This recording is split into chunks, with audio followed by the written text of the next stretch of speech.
Recording in progress.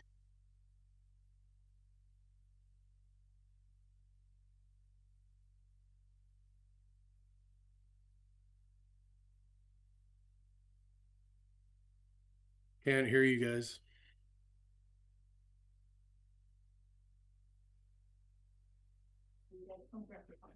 Okay, I'll start over again. Apparently we're muted. Thanks for the notice, Director Lennox. Welcome to the Catholic Regional District October 7th board meeting. I'd like to recognize that we're holding the meeting on the traditional territory of the Tla'amin people. I apologize for the late start. Our last meeting went a little longer than anticipated. So we have an agenda in front of us. There are no changes. Would somebody like to make a motion? Director Gisborne, thank you. Seconded by Director Southcott. Any discussion? None. All in favor?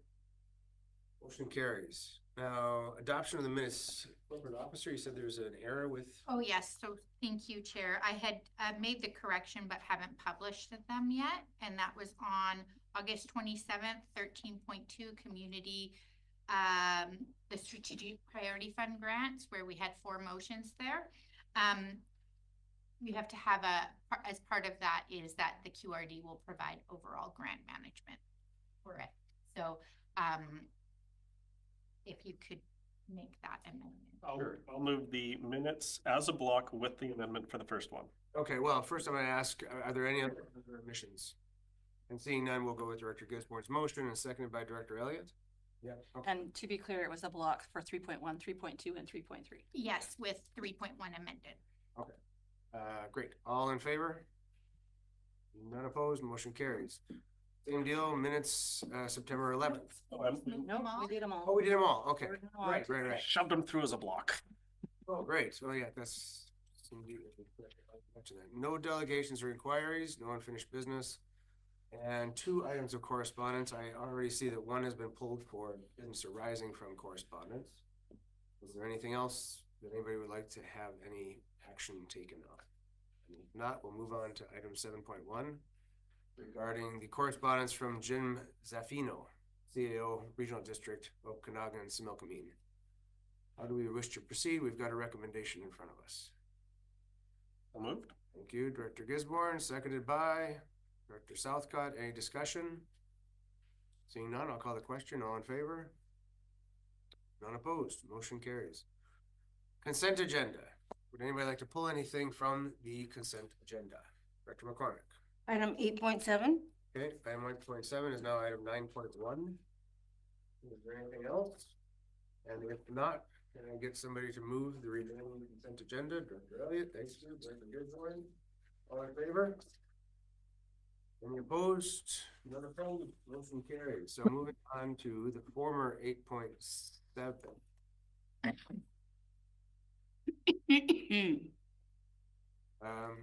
McCormick.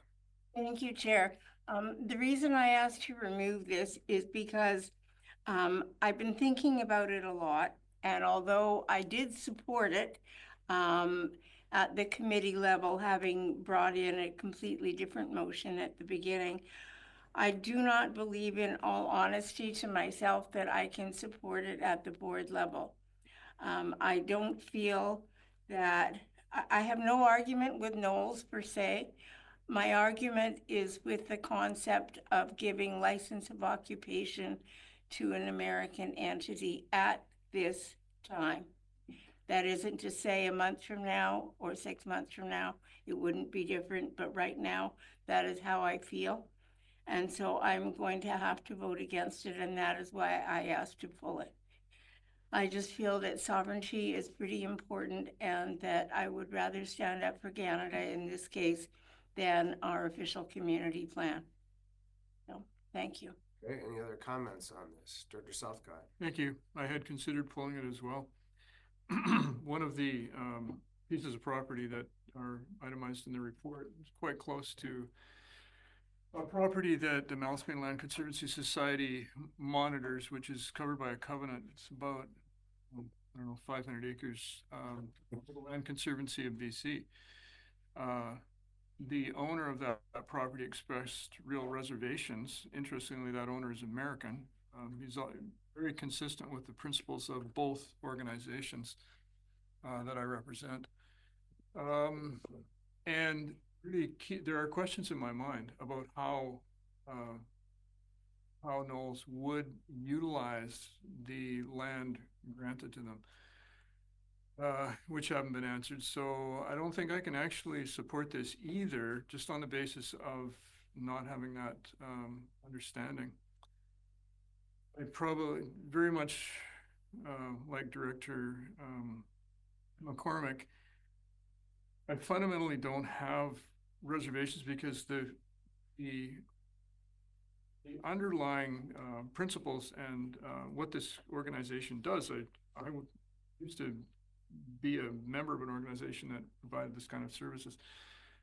So I support that, but it's a little bit unconditional that I feel that I would like to have more understanding of before I support this. Okay, thanks. Just for clarity, you don't vote on this. Oh, It's A, B, C, and D. But we appreciate your input. We appreciate your comments. See that now. Yeah, you don't have to support it. I need to read this. Yeah, Director Elliott. Thank you. I have no vote, but if I did have one, I would vote with the representative from Texada Island, because the application for our region is for 2 sites on Texada Island, and so I would support the area representative for Texada Island.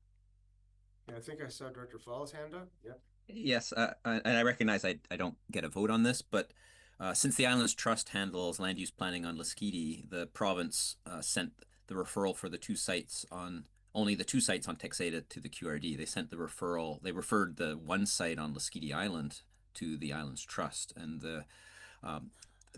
so the referral to the QRD was discussed into the planning service, in which I don't get a vote.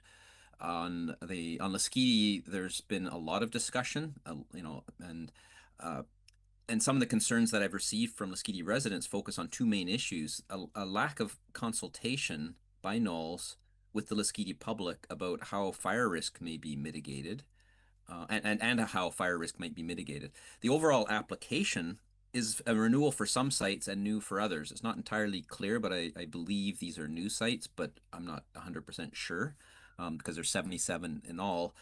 And the no trace approach of Knowles indicates a likelihood of low impacts. I don't think there's a huge risk here of a lot of things happening. So in that sense, I can understand the staff recommendations. However, the lack of public consultation by the applicant, while it's not a requirement, has understandably led to public concerns. We've seen that over and over when this group wants this license of occupation, but as Director Southcott even mentioned, there's a lack of understanding of what exactly that entails. On Lasqueti, the concern is the area is far from roads. Why should the Lasqueti public take on any fire risk? And maybe there is none, but we don't know what that mitigative measure is. So why should there be any risk to Lasqueti Island residents for something? Maybe it would have been mitigated. I think they would have been really wise if they had done some public consultation, given some of the concerns that have been raised. I think that the lack of consultation is what has led to these public concerns. People have questions, they don't know answers. I'll leave it at that. Okay, I'm gonna put myself on the speakers list here, and I think we're potentially going down a very slippery slope. And when I see an organization tick all the boxes and do everything that is asked of them, and then a denial comes, we could put ourselves in a potentially challenging legal situation, especially given the fact that some of the comments made in this room, on social media, in the media as a whole, have identified the reason for denying this being because of the nationality of the applicants. And I think if we start deciding whom gets to do what based on where they come from, that's a really bad precedent to set. So I am going to continue voting with the recommendation that is in the package, because I think we don't want to be excluding anybody based on race or nationality. Because as we know, not everybody, nobody should be defined by how their government works or operates. I think that is starting to creep into our discussions here and more broadly in social media and on the media in general. Thank you. Does anybody else like to comment? Director Gisborne, you haven't spoken yet. Yeah, this is one that I give a lot of thought to. On the one hand, Gisbornes are a long-term British loyalist family name, come from the States, and I'm very troubled about what's going on south of the border. But like I said at the planning committee, I look to it like a domestic dispute, what's going on down there. And I got to think about some of the things I learned from my mother, who was a customs agent for 25 years. And, you know, Americans would come to the border and go, I'm American, I have a right to bear arms. And she would respond, sir, you have a right to wear a short sleeve shirt in Canada, but your firearms are staying here. It is not our place to really get in, tell the Americans or whatever the stuff that they're doing is about what to do. It's our job to take the moral high ground, to take the proper road, to lead by example. And while part of it, I know there's some intention in the public and even some around this table about, you know, there is economic damages going on between our two nations. But it's not our job, and I don't believe it's the Canadian way to retaliate. The Canadian way has been take the high ground, to let the kids come over and play in the pool when the parents are having a fight south of the border. And when we take a look at our official community plans that we have in place and the procedures and policies, I think the Chair Brander is correct. We need to stay focused on what are our concerns in relation to the applicant and the policies that we have in place, which in this case is the official community plan bylaw.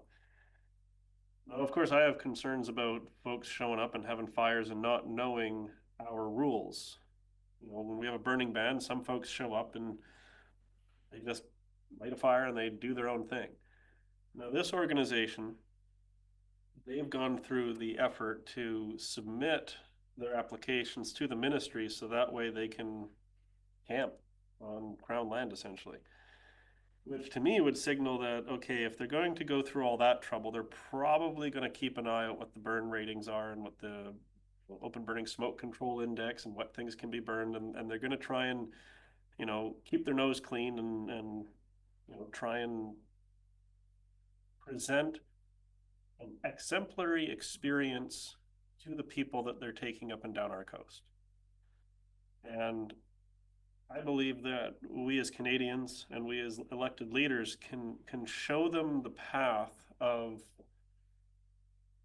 this is how we work together. This is how we can actually have an understanding. And the most powerful tool to build understanding is communication. And on that, I agree with Director Fall. There hasn't been enough conversation back and forth between the various local governments and Knowles. And part of me wonders, is that because Knowles doesn't want to do public engagement? Or maybe Knowles is worried about the blowback that they'll receive being an American company coming to a Canadian local government and potentially feeling, you know, sometimes local government meetings can get a little rough. You city, however. So I don't feel like I can say no to this because when I read their application, they're saying they're going to leave no trace. And the big one here that stood out to me was Knowles will use tent pads, pit toilets, and any other infrastructure were already in place, but will not construct any additional structures or make further improvements to the sites. So I guess that's like the one sticking point for me. And I'm just wondering, is that what they've said they're going to do? Or is that actually part of the application where if they then start constructing things and the Ministry of Transport, or sorry, the Ministry of Environment say, hey, you're actually in violation. And I guess that might be a question for Ms. Rodden if she's line. Question to our corporate officer. Is Miss Rodden available? She is. Oh, wonderful. Just some clarification on the application. I know they've put in here that they're not gonna build anything or put anything in that's already in place. If this gets supported, is that set in stone with the ministry that they will not, construct a cabin or something? Or would that be something that we would want to put in as our response? Ms. Rodden? The chair, this is an application to the province. It's a provincial process to approve it. So I don't know all the details, but it is an application for a license of occupation. And that is a non-exclusive tenure. So my assumption is, yeah, they're coming and using it and leaving, and not leaving any trace or any infrastructure there. It's in their application. I believe the delegate to the planning committee spoke to their philosophy around leave no trace. And yeah, I don't know any details beyond that. With that, I'm satisfied that they're going to adhere to what they've said. Thank you very much. Director Lennox? Yep, thanks, Chair. I'd like to add my voice against revisiting this. I'm a big proponent of avoiding xenophobia in our society. This course that they're offering is about leadership. Part of leadership is actually setting the tone, and we are leaders in our communities. And I definitely don't want to be excluding people based on where they're from. I have lots of people in the US that I respect. I have some that I don't. That's the same everywhere I go, in every province and every city. So that's a non-starter for me. The delegation that we received last time about this, Coco actually contacted me just before the meeting, wondering, should I come? Is there any reason for me to come again? It's a long ways for me to travel, etc. And I said, no, it's on our consent agenda. I haven't heard any other comments to the effect that we would need you to come and speak to this. So, I mean, to be fair, I'd like to offer that at a minimum if we are going to revisit this, to answer some of the valid questions that you have. Area D, I respect the constituents there and their feelings. Director Fall has made a good point about fire protection. I think it's a very thorough application. They've addressed many of the issues that we're bringing up. To the credit of this organization, they've gone through a lengthy application and really identified all of the controls and mitigation that are in place to, First Nations and on and on. And again, what are they trying to do? They're trying to teach leadership to people in their country and using us as an example. I say we support that and we encourage that. And yes, make sure that they follow the rules. So that's where my head's at. Thank you. Okay, thanks. Seeing no other, oh, sorry, Director McCormick. Thank you. As my round two. Just to say, I'm not disagreeing with you, but we're not deciding, we're not the decision makers on this. We don't deny the application. We simply say whether or not we support it. Well, decisions of higher levels of government are their purview, for sure. I do believe it is our position to advocate for positions that apply to higher levels of government. We certainly do that at the provincial level every year at UBCM, and there's resolutions that are aimed at the federal level too. This is where I'm, putting on my advocacy hat, because I'm trying to be an advocate for Canada while at the same time supporting the OCP, and I can't do both. So I'm finding it very frustrating. But I just have to say in closing that the communication has been dreadful, and if I'm making a decision based on anything, I might do it on the fact that they have not spoken with the owners of the property at Grosse Pointe. It's private property. They're the same company that owns Hayshot Lake, and they do not take very lightly to trespass. So it's going to be an issue with them regardless of where we stand on the application. I don't think now is the time to be encouraging Americans to set foot, although, I do say that respectfully because I have American grandchildren, and it's not about the Americans per se, it's about the action of the American government, which I do not support. So at this time, I cannot support this recommendation, and I encourage you to do likewise. Okay, Advocate for Canada. seeing no other hands, we're gonna call the question. All in favor? Any opposed? Unopposed. Okay, moving on to resolutions. 10.1 is the Community Works Fund allocation of the 3.1. Oh, sorry, and I should just say that, something had made it on to the agenda, but so we can come out with a motion that referred to staff. We consider that finance, so. Right, so Committee can refer to staff. So it was deleted. You could probably. 10.1.1 is no longer there. Yes, essentially. Okay. 10.1, so it's just 10.1. 10.1 point, yeah, Yeah. it's just this, on our agendas, it's the second item, but Yeah. reality it is. How do we wish to proceed with this? We'll discuss it first. Sure, why don't we do that? Let's set a time limit here. Let's say 10 minutes. Or, Or yes, thank you, Chair. I was just gonna say maybe it might be better to set a certain amount per person. per person, sure, let's say like And 2 then- minutes per person to make some comments, and I didn't bring my sand timer. Staff we'll will have a do- timer. Chair, Yes. can I just, really hard to hear for some reason. Can you clarify your original point? What are we discussing?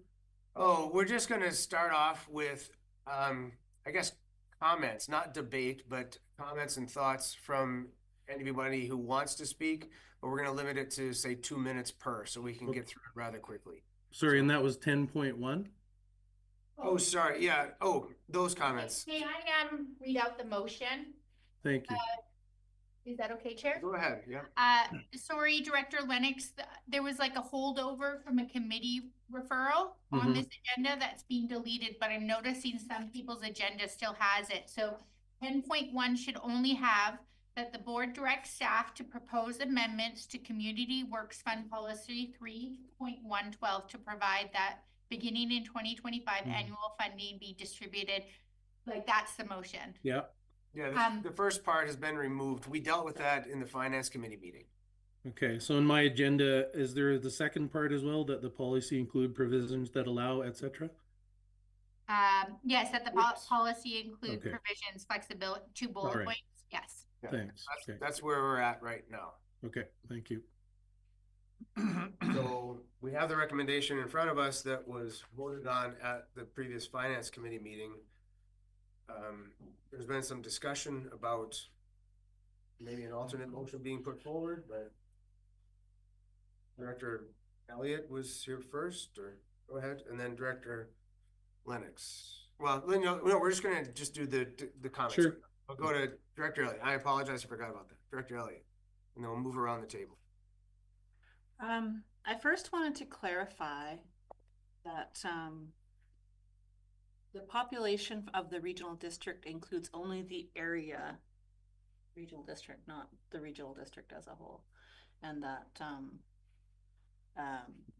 that is the case. That's my understanding. I just wanted to clarify that when we receive revenue through the Community Works Fund, it is based on the population of the areas. The electoral areas, yes. Okay.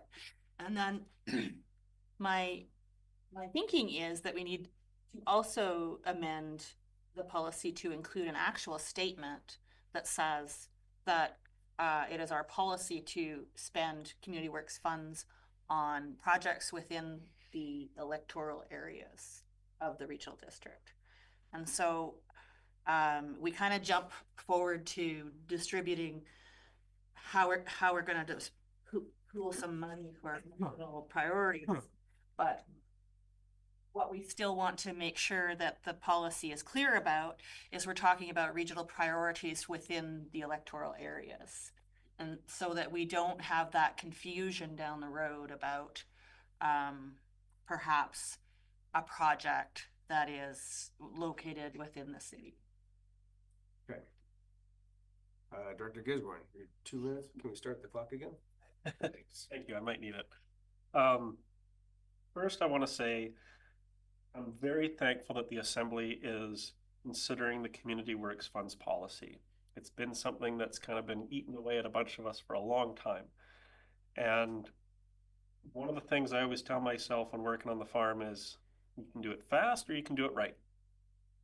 And this is one of those things that, you know, if we don't get it right, then in a year or two from now, we're going to be back at it. And I could probably see Linda Greenan having nightmares about another 100 and something pages of reports.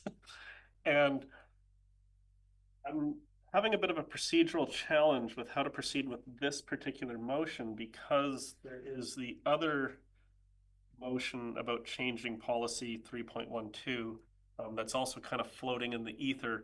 And when that policy comes back or ends up before the Assembly, then it's going to be challenging because one's going to be, motion will have been passed to say, hey, let's change policy 3.12, but yet then there's going to be another draft policy 3.12 for the Assembly.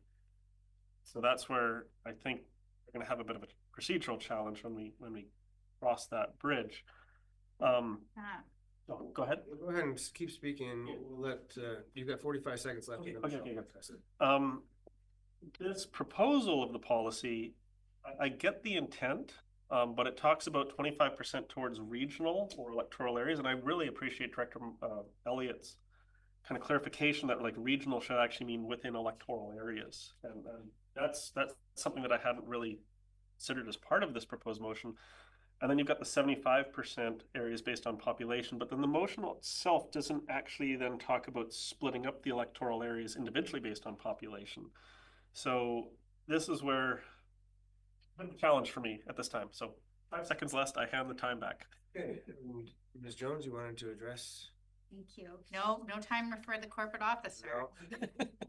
Okay, so I did have a review of, and perhaps I'm not looking in the right place, but I looked at the background of this report, and it said at its November 27th meeting, the board carried the following motion, that in keeping with the renewal of Community Works funding in 2025, that the board requests the Finance Committee review its policy for allocation of these funds at the December 4th, 2024 meeting. And then it goes on further to say what was moved at the December 2024 meeting. And there's 1, 2, 3, 4 motions there. And so I'm not entirely sure. I think this is in response to those motions. Okay, so just a quick clarification. On that December 4th meeting, the contents were referred to staff. In that package, there was a draft policy that I had written and put before the Assembly, but it wasn't part of the package when this came back from staff. That's the challenge I'm running into is, where is that policy? Do I have to bring it back again fresh, or is it just gone? Thank you. I would suggest if we are not able, I would suggest if you're not able to consider this item without that policy, that this be postponed with direction to bring that back, because that referral did not specify to have that policy included. Not that I could see anyways. So if this can't be considered without that, I would suggest not discussing it until you have it, because you can't extend debate just by postponing something. If you've spoken to it twice today, you will not be able to speak to it twice later. So, so I would suggest if that's the holdup, then and we want to consider a draft policy from Director Gisborne, then that would be what you want to do. Okay, we're gonna still on our 2-minute each commentary. I'm gonna move up to the screen and then move our way up to the athletics. Thanks, Chair. I was going to make a motion to postpone if I'm not allowed to debate after this, but I'll just make some comments. This really isn't debate.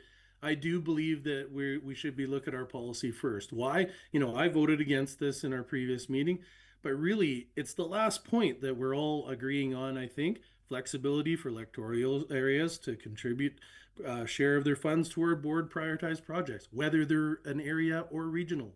Like, really, that's what we're looking at. I disagree with 25, 75. Again, it's the same money.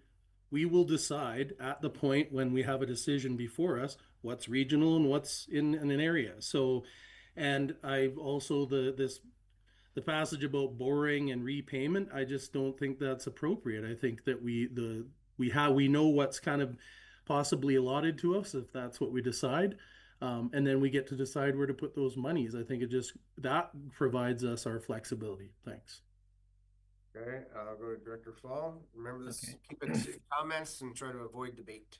Okay, thank you, Chair. I have a couple points, 4 points.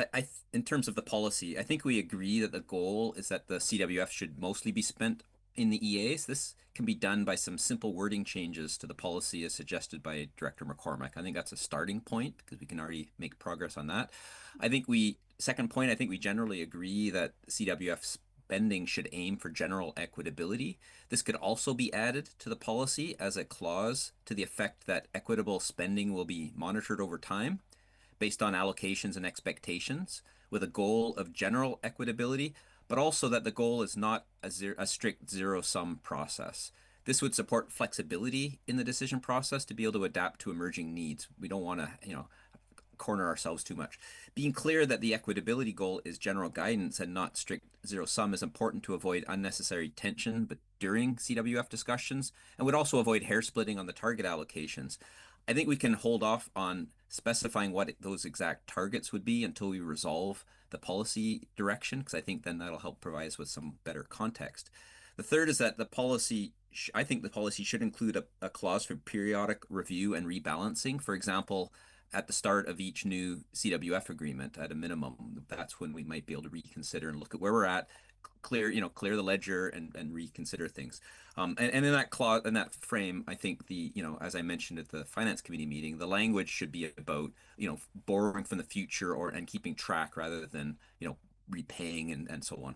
And in terms of who decides, I think that we should first put in place the revised policy and then focus on building trust in the decision process around that. If problems arise, we can address options for that too. But I think addressing solutions in that front should come after we, put in place the policy. Thanks. And I got 9 seconds left. Look at that. You're all Thanks, doing Jeff. very well. Director McCormick. Thank you, and I'll be even faster. For all of the reasons that Director Fall just said, I very much support postponing it until the policy comes back to us because it's too intricately tied to the policy to be considered separately from that. So when it comes time for motions, I would certainly support a motion to postpone.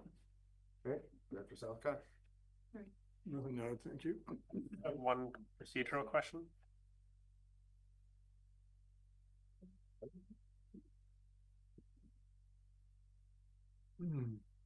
We'll talk about it when they're there. Okay. Director Elliott had her hand. Well, yeah, go ahead. Thank you. I didn't actually use all my time, but I wanted to make the point that there is no draft policy amendment like there's no draft of policy. What we were trying to do, I think, was provide a little bit of direction about what we wanted changed in the draft or how we wanted what we wanted the draft to do. And so I think if we continue to postpone getting a draft to come back, that we will always be playing this game. If there's things in a draft that was provided before, and that is input to staff for the new draft, and they're not being addressed here, then postponing could help us provide better direction for what we want the draft to say. However, if what we're trying to do here is addressing the concerns that this other draft was trying to get at too, maybe it's just a matter of the staff bringing back a new draft and you comparing the two to see if it does what you want it to do. I don't think all the postponing is worth this worry. We can't debate this motion again, but when the draft comes back, we can definitely debate that. And we don't have one yet. We're just trying to get to there. Okay. Yeah, I was giving 2 minutes each, and now we're Sorry. second time around. No, you didn't take up all your time, but I think you had 8 seconds left on the clock, so how fast can you? 8-second questions. Say it. 8 seconds. Procedural question. Would it make more sense rather than postpone to actually refer it to finance so that it can be discussed with the greater context of the policy rather than just put a pause to the next board meeting? Procedurally, can I answer? Of course, Yeah. sorry. Yes. So no, well, a little bit, but you've already discussed this question and these items at committee level. And so the discussion you have there can't repeat any discussion. So you'd only be able to bring new stuff. We're not supposed to rehash old things. So for referring this back to committee would restrain your discussions. I think the best method is to, if you can't make decisions on how to direct staff to amend the policy here without considering Director Gisborne's draft policy, then postpone with direction for us to bring this report back with that draft policy attached as an appendix. I don't know if it's relevant to this, but if I think that would be procedurally the way to go. And then alternatively, because this has already been decided at Finance Committee, it'll just come back to a board meeting where you guys can debate whether you want to provide this direction or amend it. And yeah. Okay. So obviously there is not a lot of consensus around the table, and it's not that people are voting one way or the other, it's that everybody feels they need a little bit more information to figure out exactly where we want to go with this. So I think personally the concept of postponing, and I know that staff members are going to be banging their heads against the wall when I say something like that, is probably the right way to go. But I think that we should all be provided with the draft that Director Gisborne came up with last year, but also, and I imagine this would happen at the same time, we would all get a copy of the existing so that we can all go through it, thoroughly and identify areas that we may want to see change, or at least areas that we want to see discussed. And so when we come back to this again, we will have the policies in front of us. We will have highlighted areas that we may want to talk about, and we will have the draft that Director Gisborne created last year, and we can consider all of them, and then we can hopefully do away with this whole issue there and then. Thank you. Is that a motion, Chair? That's a very long motion. I don't imagine you caught it all. Second. Yeah, I'll make a motion to that. Director Fall, we seconded already. Director Fall, and then I just have a question, because I think, I mean, we're in a bit of an unusual situation where we all have fairly strong feelings about this, and I think we're coming together. I think we do have, we're converging, I believe, but we're not really there yet, and we're not in a position to just provide this to staff and say go off and come up with the draft policy changes. So I guess the question for you, or maybe through you to corporate officers, how would specific wording changes be I guess made more efficient, so we don't just come back and then we're throwing words up and here's a clause that should be added, and then the rest of the committee or the board says it's not, that should have been a notice of motion, and then we're taking months and months to do this, as opposed to how do we get, if I, for example, had a policy, if I wanted to say add a clause, I want to ask staff to add a clause that specifies that CWF should be mostly spent in electoral areas. That may or may not pass today, but there are other ones that may be more nuanced, and how do we make that as efficient as possible? That's a good point. Yeah, how can we cannot expect staff to come back with a revised policy when we haven't given them any direction to take. So I appreciate Director Fall's comments. How can we make those suggested changes in the most efficient and clear way possible, so we don't get too convoluted? Corporate Officer? All right, thank you. I'm just trying to think of a way that is procedurally fair for everyone. So we're thinking amendments to the current policy. So we're thinking about, you are wanting clarity on how you can amend the current policy, and bring those items, like give good notice to people, that is what you intend to do. Or, and give that same opportunity to all members. Yes, like if I was to say it in a general way, it's almost like we're doing a group notice of motion. I mean, one way, and maybe this is too much, but a group notice of motion, and then it could be like, here's 3 clauses Director Fall proposes that would be on the agenda as, written out as, revisions to the policy. And then we could discuss those and either say yay or nay. And then at least we're each putting forward, and some of them would be redundant probably. Maybe that's not appropriate, but I'm just, as opposed to just talking and saying, I think we could, as we've done today, that would be a good change. And then staff doesn't have clear direction because we haven't voted, but we don't get the word. So that's the kind of essence of it. Procedurally, would you have some recommendations on that? Yeah, so we want to make sure that both the public and membership understands what's going to be discussed. So as long as the scope of information was provided in advance of the agenda publication, that might be appropriate. And if that advice is wholly incorrect, I will provide a director's notification to advise you guys of that. Thank you. I hate to put you on the spot like that. Okay, I've got Director McCormick and then Director Elliott. Thank you. I think we need a meeting whereby we can give advice to staff and maybe even to ourselves in a discussion. Like, for example, if you change the 2 words that I recommended in line 4 from own corporate to electoral area, it completely changes the meaning, and nothing else in the existing policy needs to change. But the existing policy doesn't get into percentages of allocations or how much to who and on what basis those allocations are made. It's silent on all of that. So we have to decide, do we want our policy to continue to be silent on those things, or do we want that to be written into the policy?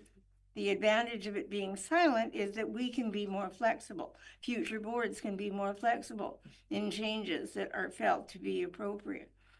The disadvantage is that changes can be made easier, and maybe we don't want that to happen. Maybe we want, whatever the allocation percentage is to be etched in stone.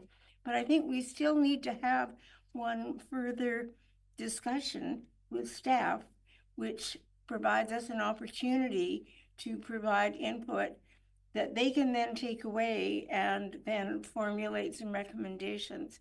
But there's still that piece missing, and we still need to have that discussion. And yeah, we could perhaps do that today, but I don't think anyone's really thought about it enough to be prepared.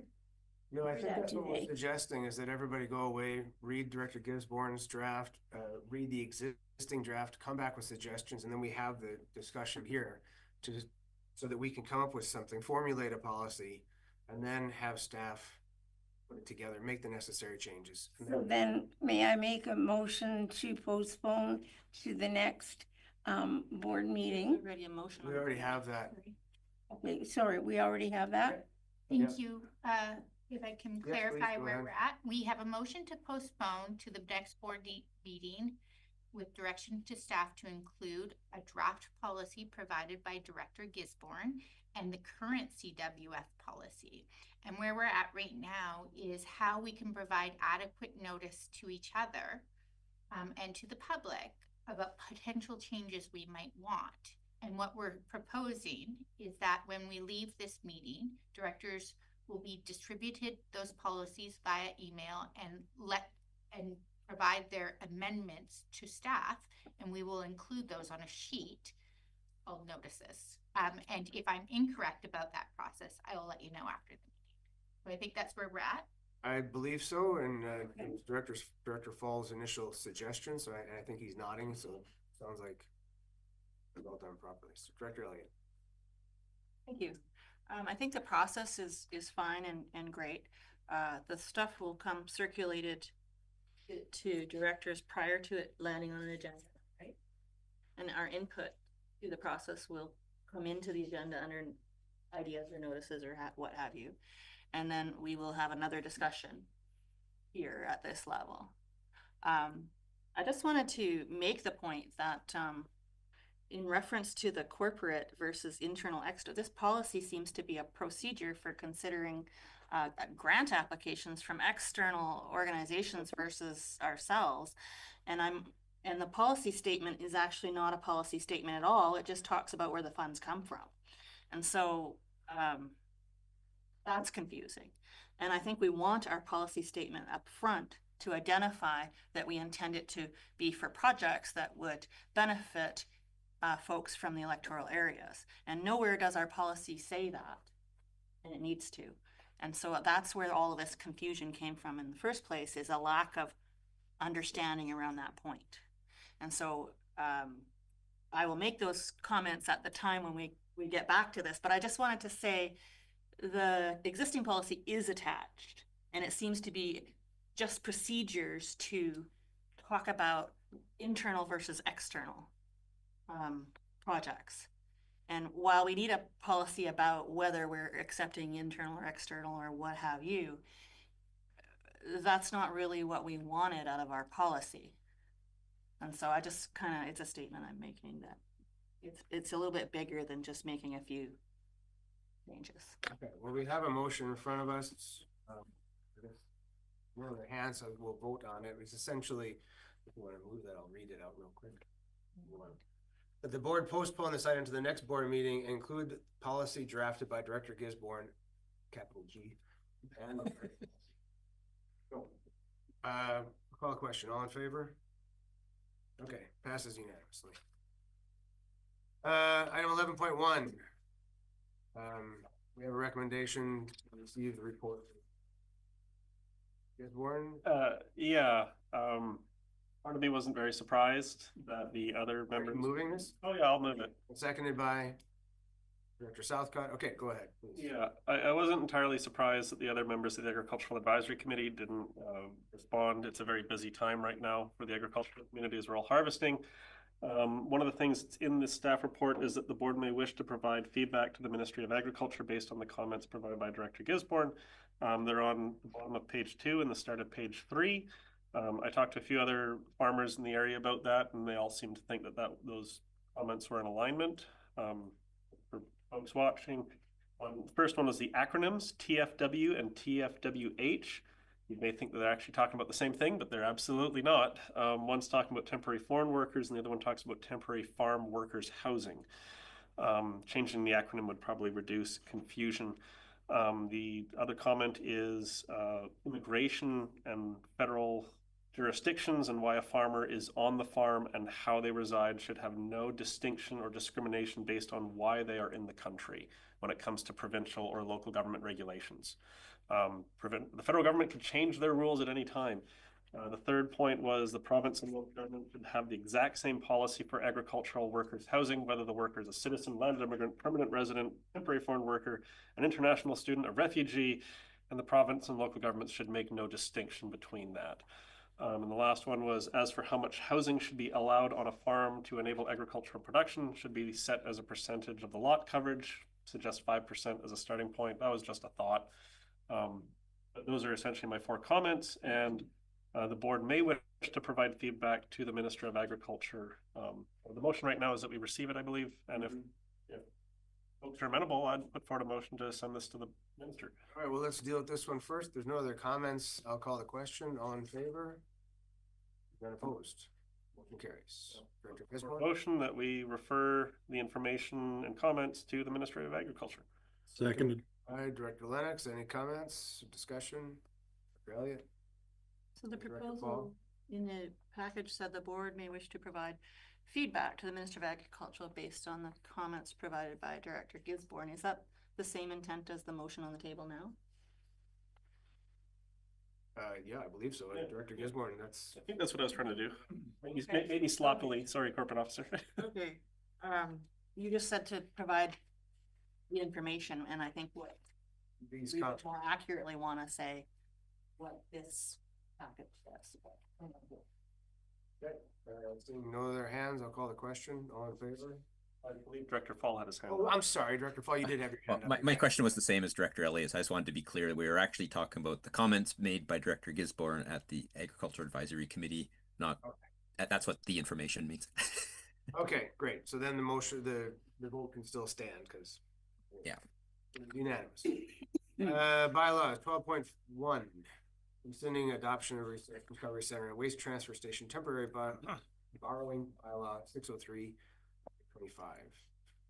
So moved.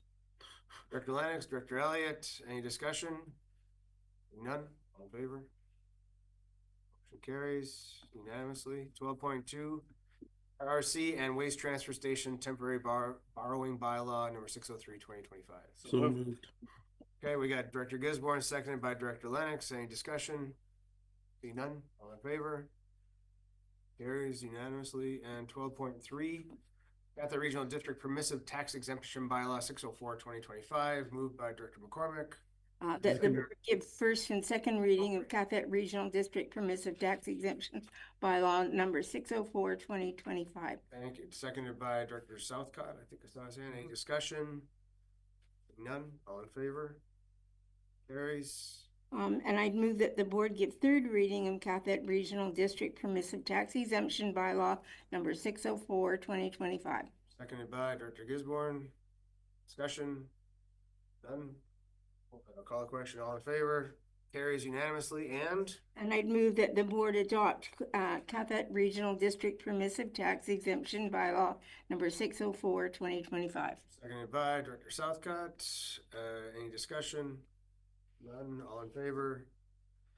Carries unanimously. No new business. Question period. Walensky.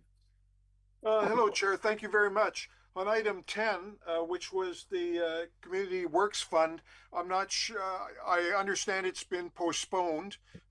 Where is it being postponed to? The next board meeting. Is it gonna be the next one? Everything will be prepared by then? Oh, yes, for Okay. sure. October, I'll just provide that to you right now, Mr. Galinsky. We are meeting with the board on the 22nd at 4 p.m. October 22nd, 4 p.m. I thank the Chair very much for that, and I presume that Director Gisborne's recommendations will be distributed before then. Yeah. I thank you very much, Chair, for the opportunity. Okay. Thank you. So we're moving into question period. Or sorry, in-camera session. Go ahead, Yeah, Director Gisborne.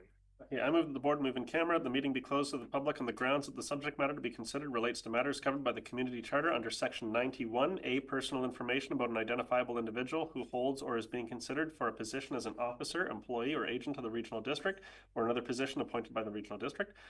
C, labor relations or other employee relations. I, the receipt of advice that is subject to solicitor-client privilege, including communications necessary for that purpose. K, negotiations or related discussions respecting the proposed provision of a regional district service that are at their preliminary stages, and that, in the view of the board, could reasonably be expected to harm the interests of the regional district if they were held in public. And N, the consideration of whether a board meeting should be closed under provision of this subsection or subsection 2. Seconded by Southcott. All in favor? Carry.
my mess.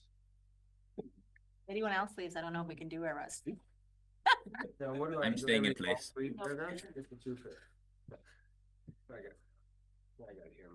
Oh, I okay. guess we could Recording have in one. progress.